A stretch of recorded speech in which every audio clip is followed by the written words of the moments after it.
Fala galera, tudo bem? Meu nome é André Titonelli, eu sou um dos tutores aqui do grupo de tutoria em anatomia da Medicina Unirio e hoje a gente vai estar conversando sobre conceitos iniciais em anatomia.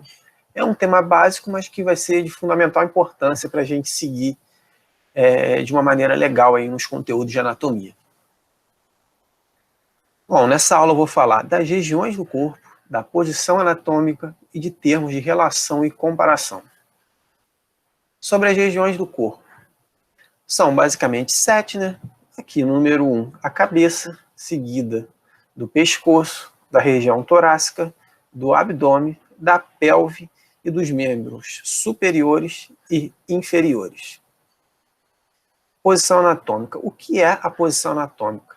A posição anatômica ela é uma posição padronizada em âmbito mundial, né?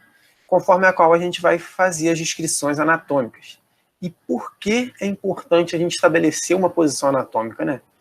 A posição anatômica é quando a gente pensa em fazer um relatório. A gente quer que aquele relatório ele seja entendido de maneira universal, de forma que qualquer pessoa que pegue aquele relatório em que eu estou descrevendo alguma região, alguma estrutura anatômica, ele seja entendido por todos. E por isso a gente estabelece um padrão para evitar divergências no entendimento. E como é definida essa posição anatômica? Ela vai ser definida em alguns pilares. Primeiro, o corpo vai estar de pé, ou seja, em posição ortostática, ereta. A cabeça, o olhar e os dedos vão estar voltados para frente, ou seja, anteriormente. Os membros superiores vão estar estendidos ao lado do corpo e as palmas da mão também voltadas anteriormente. Os membros inferiores, por sua vez, vão estar próximos e com os pés paralelos. Termos de relação. Bom, os termos de relação vão ser adjetivos que a gente vai usar para estabelecer comparações e relações entre estruturas anatômicas. Aqui nessa imagem a gente vê vários termos de relação e a gente vai falar mais a fundo de cada um deles agora em diante. Superior e inferior. Superior remete à proximidade com a parte mais alta do corpo humano, que seria o vértice da cabeça. E inferior em relação à parte mais baixa, ou seja, a planta dos pés. Cranial e caudal, por sua vez, são termos de direção, em que cranial vai ser uma direção em relação ao crânio e caudal em direção à cauda ou aos pés. Cauda aqui a gente entende como o osso cóccix, beleza? Vamos pegar um exemplo aqui. A gente pode falar que o coração ele é superior em relação ao estômago. E, da mesma forma, o estômago é inferior em relação ao coração. Se a gente pegar agora na face, os olhos, a gente pode falar que eles são superiores em relação à boca. E a boca, por sua vez, é inferior em relação aos olhos. A gente pode falar também que o nariz está numa posição média em relação aos olhos, que são superiores, e a boca, que é inferior. Posterior e anterior. Bom, posterior ou dorsal vai fazer referência à parte de trás do nosso corpo, quando a gente considera a posição anatômica. E anterior à parte da frente.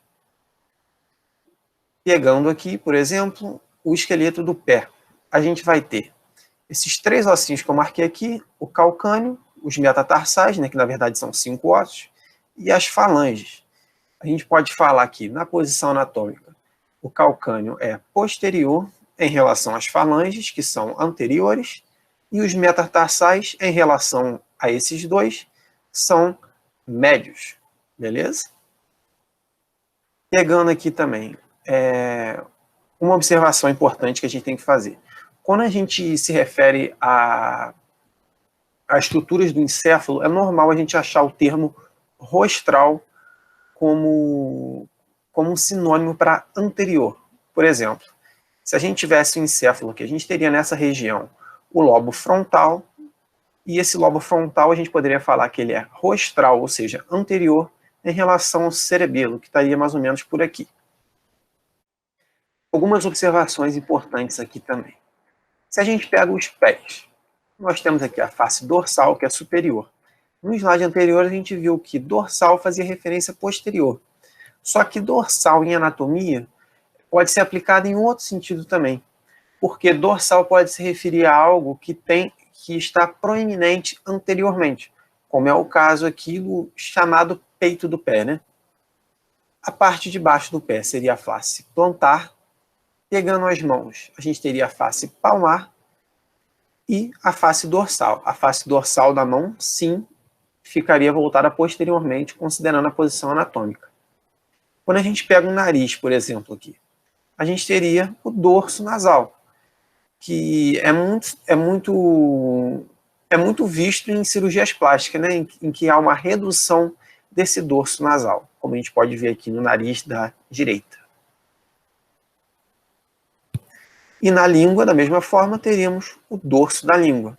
E a gente poderia falar também, que não está aqui no slide, mas o dorso do pênis, por exemplo. Medial e lateral. Medial e lateral são termos que vão fazer referência à proximidade em relação ao plano mediano, em que medial vai ser algo que esteja mais próximo do plano mediano e lateral algo que esteja mais distante do plano mediano. Pegando aqui, por exemplo, o nosso membro superior, podemos falar que o polegar ele é lateral em relação ao dedo mínimo, uma vez que ele está mais distante do plano mediano, que estaria passando aqui. E da mesma forma, o dedo mínimo ele é medial em relação ao polegar. Se a gente pega o membro inferior, olhando aqui para o pé, nós temos aqui que o hálux, que é o famoso dedão do pé, né? O hálux ele é medial em relação ao dedo mínimo do pé, e o dedo mínimo do pé é lateral em relação ao hálux. Pegando aqui o esqueleto do pé, nós temos esses 3 ossinhos aqui, que são os ossos cuneiformes, que a gente vai ver mais a fundo numa próxima oportunidade. Pegando aqui, a gente vai ter o cuneiforme lateral, uma vez que dos 3 cuneiformes, esse é o que está mais distante do plano mediano, que estaria passando aqui desse lado. Teríamos o cuneiforme medial, que está mais próximo do plano mediano, e entre os 2 cuneiformes, lateral e medial, teremos o cuneiforme intermédio. Termos associados. Termos associados seriam termos em que a gente vai juntar 2 dos termos ditos anteriormente. Por exemplo, aqui, nós temos na região superior e medial, teríamos um termo superomedial. Da mesma forma, superolateral, inferomedial, inferolateral, póstero-superior, antero-superior, póstero-inferior e antero-inferior. Como assim? Vamos ver um exemplo aqui. A gente pegando os rins, focando aqui especificamente no rim esquerdo. Lembrando que quando a gente fala de anatomia, a gente olha aqui, embora na tela esse rim esteja na minha direita, na verdade eu estou vendo isso numa visão frontal, ou seja, então na verdade isso é o rim esquerdo. Ampliando aqui, nós temos os segmentos renais marcados aqui com as respectivas cores. Se a gente pega aqui na face anterior do rim esquerdo, esse segmento aqui seria superior, está mais perto do vértice da cabeça. Esse aqui, que ele é superior e é anterior, ou seja, para frente, ele vai ser antero-superior. Teremos aqui o antero-inferior e teremos o inferior. Na face posterior do rim, a gente vai ter também o segmento posterior. Superficial, intermédio e profundo. Esses são termos que vão fazer referência à proximidade com a superfície do corpo ou de qualquer que a gente esteja estudando, um órgão. Pegando aqui no caso, a gente vai ter que a pele ela vai ser superficial em relação aos ossos e os ossos, por sua vez, profundos em relação à pele. E se a gente for olhar para os músculos são intermédios em relação à pele, que é superficial, e aos ossos, que são profundos. Interno e externo. Interno é um termo que vai fazer relação a por estar dentro ou próximo do centro de alguma cavidade ou órgão. E externo vai fazer referência por estar longe ou externo à cavidade a cavidade ao centro de um determinado órgão ou estrutura. Pegando aqui o coração como exemplo, nós podemos falar que as válvulas cardíacas elas vão estar localizadas internamente em relação aos ramos das artérias coronárias, que passam aqui externamente.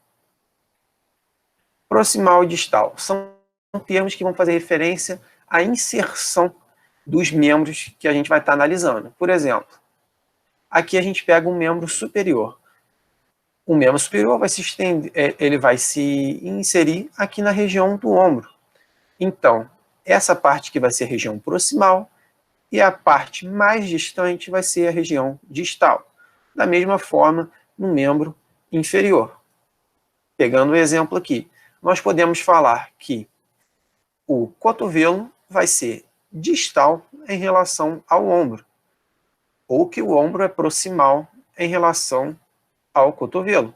Da mesma forma, o cotovelo ele pode ser proximal em relação ao punho, uma vez que o punho está mais distante da inserção do membro do que o cotovelo. Na perna, a mesma coisa.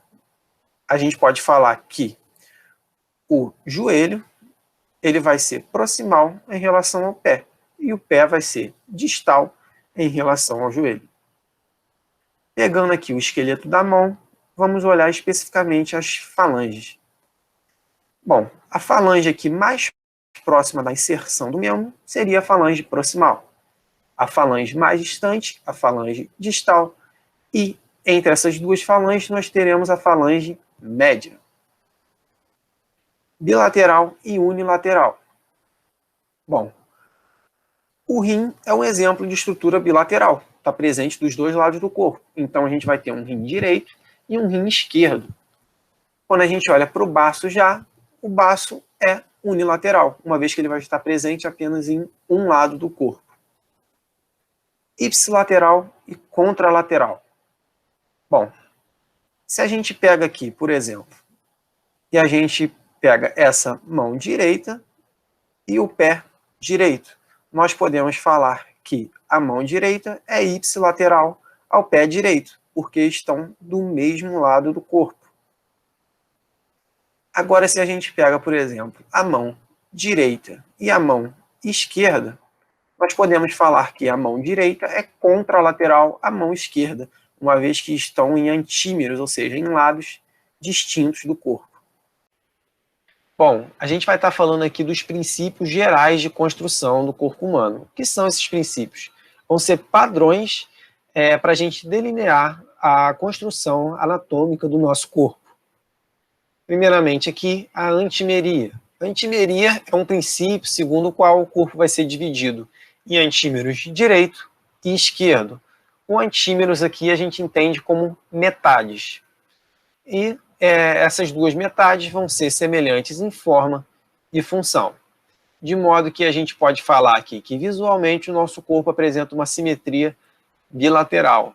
Vale dizer que essa simetria bilateral é principalmente vista lá no nosso início do desenvolvimento embriológico e vai se perdendo ao longo da vida, de modo que vamos obter aqui assimetrias.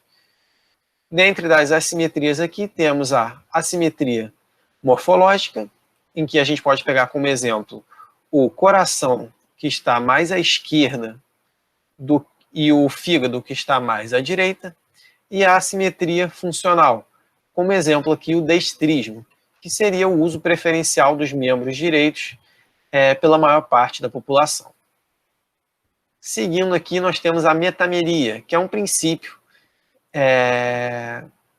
que vai subdividir o corpo em metâmeros. O que são esses metâmeros? Os metâmeros são segmentos semelhantes, superpostos longitudinalmente. Como exemplo aqui, nós temos a coluna vertebral, em que os metâmeros aqui seriam as vértebras, e a caixa torácica, onde a gente vai ter aqui essas costelas semelhantes entre si e superpostas também longitudinalmente. Seguindo, temos a paquimeria. A paquimeria é um princípio de construção que vai subdividir o corpo virtualmente em dois grandes tubos. Um tubo ou paquímero anterior que vai ser esse grande tubo aqui, que vai ser subdividido em caixa torácica, caixa abdominal e caixa pélvica, e pode ser também chamado de paquímero visceral, pois vai conter aqui as vísceras. Temos também o paquímero posterior, que vai conter aqui a cavidade craniana e o canal vertebral, sendo por isso chamado de paquímero neural, né? Contendo aqui o encéfalo e a nossa medula espinal. Estratificação é o nosso último princípio aqui, e ele vai dizer para a gente que o nosso corpo é constituído em camadas que vão se superpor. E essa estratificação ela se dá tanto de maneira macro quanto microscópica. Como exemplo aqui, a gente pode pegar as nossas camadas da pele, seguindo até os ossos. Podemos pegar aqui nesse corte, primeiramente aqui, mais superficialmente, a pele, seguida da tela subcutânea, seguida da fáscia muscular, que vai estar logo adjacente aos músculos, e de maneira mais profunda, os ossos.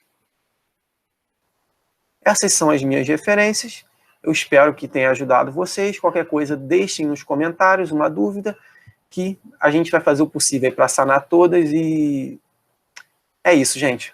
Muito obrigado.